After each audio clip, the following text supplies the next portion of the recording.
de un Estado extranjero que ocupa un pedazo de España? No. Don Juan de Borbón fue miembro de la Armada Española como cadete en la Escuela de San Fernando, y únicamente cuando la monarquía cae y el rey Alfonso XIII se retira, este muchacho que estaba estudiando en la escuela de San Fernando quiere continuar su carrera, no quiere dejar la carrera sin terminar, y se incorpora, porque no puede hacerlo, en la Marina Española, a la más importante y la más prestigiosa de las marinas mundiales, donde adquirió su título final como marino de guerra. Pero fue impuesto por las circunstancias. La cuestión que más preguntas ha suscitado es esta, que aunque todas las preguntas son similares, si me lo permiten voy a decir varias, pues porque un poco por completar el tema, ¿no? Creo que no se ha tratado. Están dirigidas para varios, pero vamos, yo se lo formulo al señor País. Por ejemplo, ¿quiénes no permitieron que don Juan tomara posesión legítima de sus derechos como rey después de la muerte de Franco? Por ejemplo, dice otro, Franco murió en 1975, del 75 al 93, ¿quién tuvo la culpa de que don Juan no reinara? ¿O por qué, muerto Franco, y puesto que su voluntad no se ha cumplido en tantas cosas, don Juan no ha podido ser rey en estos últimos años y don Juan Carlos no ha abdicado en él? ¿O por qué don Juan Carlos, que juró lealtad a los principios generales del movimiento, etcétera, y luego con buen criterio a la muerte del dictador los ignora, no propició la reinstauración de la monarquía con la figura de su padre como rey? Y así hay muchas. Bueno, yo creo que a lo largo de todo el coloquio he intentado precisamente dar una respuesta bien precisa a esa pregunta. Es decir, yo creo que todo eso procede del propio sistema elegido para realizar la transición, una transición sin ruptura, una transición cargada de hipotecas y de garantías para la clase política dominante del régimen anterior, que por tanto pretende tomar todo tipo de cautelas para que eso que se dice, es decir, que la instauración se convierta en una restauración, no sea posible. Entonces, ¿quiere esto decir que yo considero, y ahí hago una pregunta, que es la que iba a hacer hace un momento a todos mis contertulios, y que yo creo que es muy definitoria de lo que cada uno piensa? Eso va a ser un nuevo debate, eso es normal. No, hago una pregunta, contesto a la pregunta diciendo, ¿quiere eso decir que yo, personalmente yo, considero que don Juan Carlos de Borbón, rey de España en este momento, no está legitimado?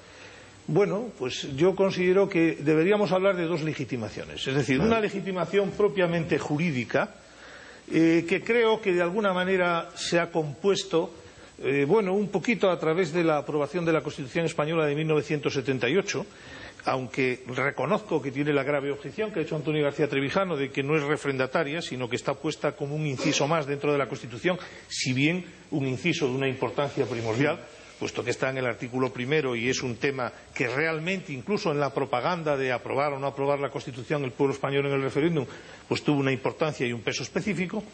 Segundo, yo creo que don Juan Carlos está también legitimado jurídicamente por la renuncia de marzo de 1977, renuncia de don Juan, que evidentemente es uno de los momentos más dolorosos de la vida de don Juan, y uno de los momentos más dolorosos también de la vida de todos los liberales y monárquicos que estábamos alrededor de él. Y ya no tanto porque tuviera que renunciar o porque debiera hacerlo, sino porque lo hizo en condiciones de indigencia absoluta. Es decir, con un rey, su hijo, rodeado de consejeros que no solo consideraban aquella renuncia un acto duro para uno y otro, sino sobre todo que lo consideraban un acto inútil. Gratuita. Y es ese drama terrible de la renuncia de don Juan, hecha en una habitación privada, sin las solemnidades de rigor, etcétera, etcétera. Pero aparte de esta legitimación jurídica, que yo creo que ya concurre absolutamente en el rey don Juan Carlos, por esos tramos que he venido describiendo, existe también, y es muy importante, porque claro, los problemas de las monarquías, por la propia naturaleza de la institución monárquica, son también problemas de familia. Y los problemas de familia entre el padre y el hijo, que los resuelvan entre ellos. Y de hecho ellos ya los han resuelto.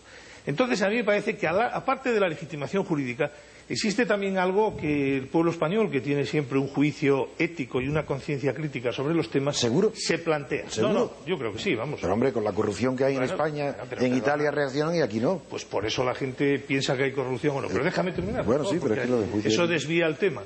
O sea, yo creo, porque es una cosa que el pueblo español se preguntará, bueno, hubo esas relaciones, fueron difíciles. Actualmente en el tema de las relaciones personales, don Juan Carlos estaría legitimado frente a su padre. Pues yo personalmente creo que sí. Es decir, yo creo que desde que el rey renunció en 1977 y transmitió los derechos históricos a su hijo, pasaron nada menos que 6 años. Esos 6 años fueron de una armonía familiar ejemplar. Don Juan vivió la etapa probablemente más reconciliada de su vida. Todo gran resistente ha vivido bajo una gran tensión. La liberación de esa tensión en unos casos produce la muerte y en otros produce la mayor sensación de felicidad.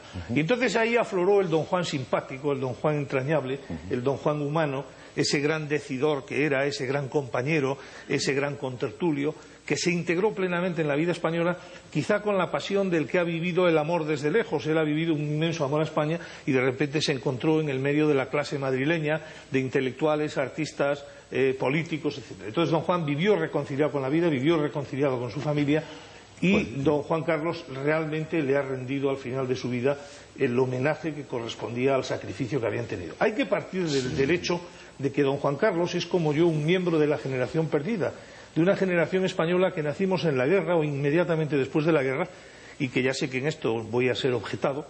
Hemos sufrido, yo creo, todas las bofetadas de la historia de España. Juan Carlos, ninguna. Es decir, no hemos vivido la guerra. Por consiguiente, no tenemos ningún laurel para colgarnos de ella. El rey ninguna bofetada ha recibido. Bueno, perdón. Ni generación perdida. Es la generación suya la que está en el poder. Exacto. Es todo lo contrario. No, yo creo que esa generación es la que no ha ido al poder, ha ido a la siguiente. Estuvieron la anterior y la siguiente, esta no. ¿La ves? Yo creo que sí. No, pues yo creo que no. Estáis hablando de dos reyes. De don Rafael Borrás, aquí presente, este momento. que se titula... No, yo estoy de acuerdo con la generación perdida, pero el rey no participa de eso. No, yo creo que el rey ha participado de esa generación perdida y me atrevería a decir que de una forma más dolorosa que la común. Un niño que se ve separado de sus padres a los 10 años, que se ve embarcado para España, que tiene que pasar todo lo que pasó, que estudia un bachillerato precariamente en relaciones familiares. Recordad, se cuenta en alguno de los libros que todos habéis leído, cómo el infante don Alfonso decía, ¿por qué tenemos que ir a ver a Franco, que es un señor que le ha quitado el trono a papá? ¿Por qué no lo echan con una patada en el culo? Y tenemos que ir a ver a la señora esa que nos enseña los dientes todos los días. Es decir, ellos sufrieron mucho. Y la historia, nadie entenderá la historia de España, la de la transición y la de la monarquía, si no entiende el sufrimiento de familia que haya habido. Ni nadie entenderá la soledad de don Juan, al final sobre todo, sin entender, por ejemplo, la importancia que han tenido las mujeres de la familia, que más conservadoras optaban por la solución más segura, empezando por la reina doña Victoria Eugenia, siguiendo por la reina Federica, siguiendo... No quiero seguir por todos. Eso ha sido las mujeres de la familia han tenido un peso determinante, terrible, no por no entender la legitimidad, sino por el carácter conservador que toda mujer tiene en toda familia. Otra pregunta. Señor Fernández de la Mora, ¿cree usted que la célebre frase del todo queda atado y bien atado estaba formulada en concreto y referida más bien a la instauración de la monarquía que a la continuidad del propio régimen de Franco? Bueno, yo creo que la frase se refería a que la legislación continuara en vigor y que si se reformaba de acuerdo con esa legislación, es decir, sin ruptura. Y eso es lo que ocurrió. Es decir, que la legitimidad del Estado actual está fundada en la legitimidad de las leyes fundamentales. Es decir, que realmente esas leyes fundamentales se han cumplido con una limpieza extraordinaria y han asegurado la transición de una manera menos la perfecta. Constitución, que ahí unas elecciones legislativas convocadas con arreglo a la legalidad franquista fueron convertidas mediante un golpe de Estado en constituyentes, sin ninguna legislación que la amparara. Ese es un suceso que se había producido en la historia varias veces. Sí, eso no quiere decir, también es decir, muchos golpes de Estado. Asambleas convertidas en constituyentes. Un golpe de Estado. Bueno, y había habido una ley de reforma política. Ahí me gustaría más explicaba, expresar la palabra legalidad que la de legitimidad. Claro, eso es. Claro. Otra pregunta. Señor Díaz de Aguilar, ¿qué opinión tenía don Juan sobre los nacionalismos? Yo creo que don Juan expresó muy claramente siempre, por lo menos de las declaraciones más recientes, su preocupación por la ignorancia que existía en el régimen de las peculiaridades regionales. y esa la mantuvo siempre y lo vio como una necesidad.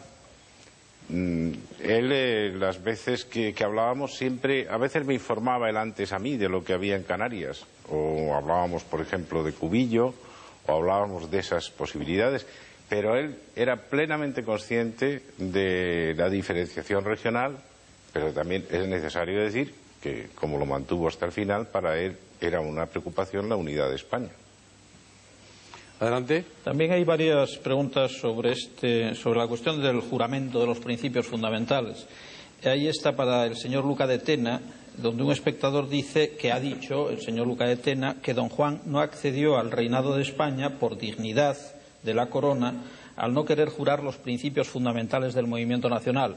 Y le pregunta si don Juan Carlos I, que los juró, si es que no es el rey no es digno como en esta situación. No me he enterado de nada. En tu exposición anterior, yo me di cuenta, claro que tenía, y lo demás no digo, que había una contradicción. Al alabar a que don Juan no quiso o no podía jurar los principios del movimiento porque era apoyar a una pequeña o a una gran facción del pueblo español, pero no a la totalidad, al defender con tanto calor esa tesis, un espectador te pregunta, que muy bien, que si eso fue por dignidad, entonces ¿qué le ha pasado a Juan Carlos, que sí que juró los principios del movimiento? Esa es la pregunta que te hace. Bueno, yo creo que aquí hay un problema de pragmatismo por parte de don Juan Carlos de aceptar lo que se le daba. Había un tema fundamental que era el de no romper, como hemos hecho tantas veces en la historia de España, con la situación inmediatamente anterior, sino de evolucionar hacia unos caminos futuros. Aceptar siempre lo que el plano anterior. Pero que evidentemente la legitimidad de don Juan Carlos, para mí, procede de la renuncia que su padre hizo año y medio después a su favor.